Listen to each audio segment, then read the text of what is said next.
"31 states opting into the Federal Education Freedom Scholarship Program, while 19 states and Washington, D.C.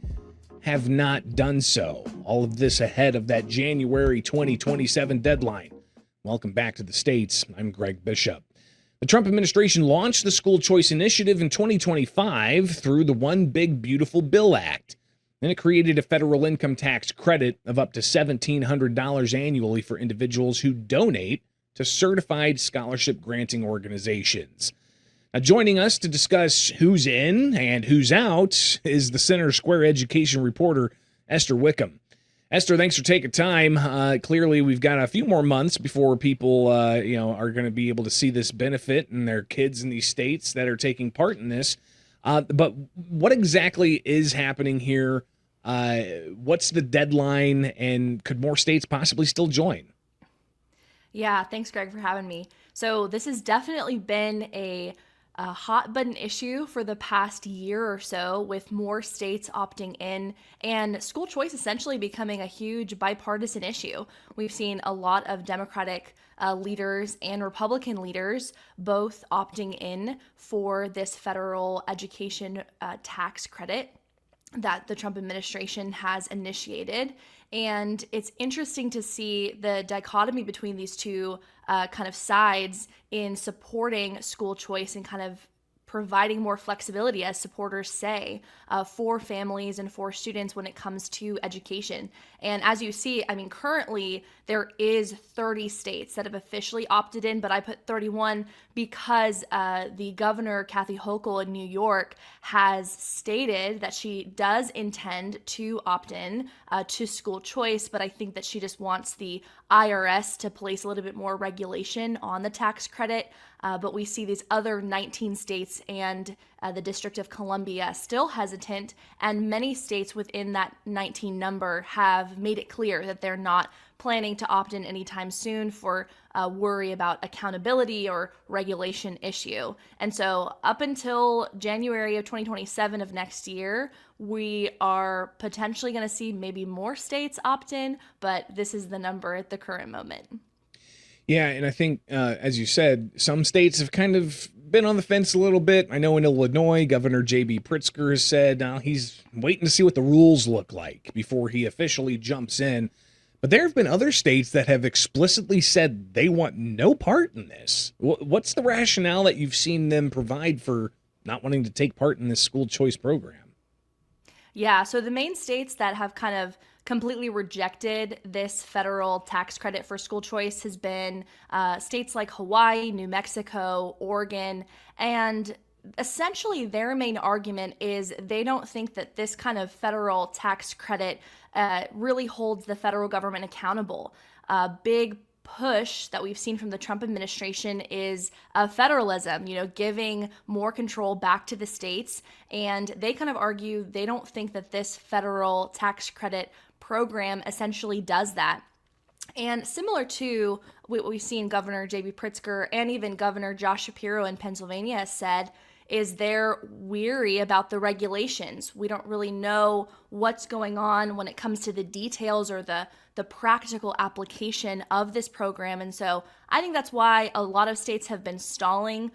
Maybe they, at the end of the day, won't opt in, but other states have kind of made it clear we're not going to opt in simply because we just don't know enough, and we would rather have our own, education savings account vouchers within our state to kind of push that idea of school choice than on a federal level. Yeah, as you report, 4 states announcing they will not participate in this program: Hawaii, Minnesota, New Mexico, and Oregon.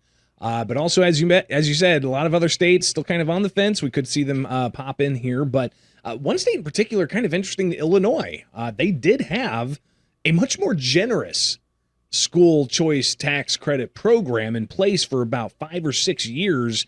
And I think that the political battle we saw in the state of Illinois probably is something that is instructive to what the conversation on this issue is across the entire country. And that was teacher unions. They did not like the idea of school choice scholarships. They claimed that it was taking away tax dollars from public schools. But Esther, you're understanding that's not the case with this, right? These are private dollars going into scholarship granting organizations. Yeah, absolutely. And that is a big push, I think, for a lot of states too, as to why they haven't opted in is because of teacher unions. Their big fear is that these taxpayer dollars, this public funding is going to go away from the public school system. But as I said before, this is a choice for states to opt in. And at the end of the day, it really looks at, where is this funding actually going towards? And I think that's why the Trump administration initiated this program, because it clearly is going to streamline from these SGOs, these scholarship granting organizations, directly to individuals when it comes to tuition prices, educational services, curriculum. This is funding that is hand in hand helping those that are in this country, especially K through 12 students. And what we've seen happen in the public school system when it comes to as many education experts have said, there's this administrative bloat happening. There's a lot of funding going into the public school system, but still, Greg, on a national level, we're at 30% proficiency, with 70% of our students not proficient in math, reading, and writing. And so this is the Trump administration's kind of push to alleviate that kind of cost. And as many supporters have said, kind of place competition back into the education system with this school choice program. Yeah, and some argue that, the public education system is kind of like a monopoly. There is no other choice, but this is offering up that choice for families to tap into those scholarship granting organizations and get some funds that could assist in having a school for their choice to get their kids into a school that may be performing better, be it a private school versus the public option there. But as you report, some of the benefits from this being postulated in a state like Colorado, what was some of the reporting out of there? Yeah, so among many other states, but just giving one example, in the state of Colorado, this opting into the tax credit program, it could potentially generate between $164 million and $493 million annually, which on top of that creates jobs and expands access to school choice for tens of thousands of students. Because if you really think about it, you place students, set them up for success when it comes to education, which potentially allows them to get a great education or just get a really great job after graduating high school, and they're proficient in education, and so they can succeed. And they then become taxpayers and can contribute to the economy. And we see in Colorado that's already being successful there. And so I think that's a big push that we've seen for other states to opt in, because it's not only the here and now, what our students are doing now, but what's going to happen in the future as they become adults and then taxpayers.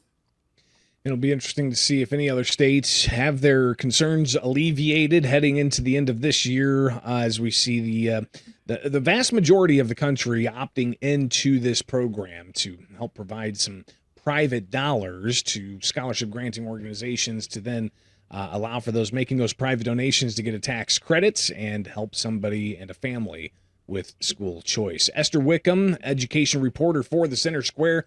Always appreciate your time, and we'll definitely check back in on this and other education stories here with the States.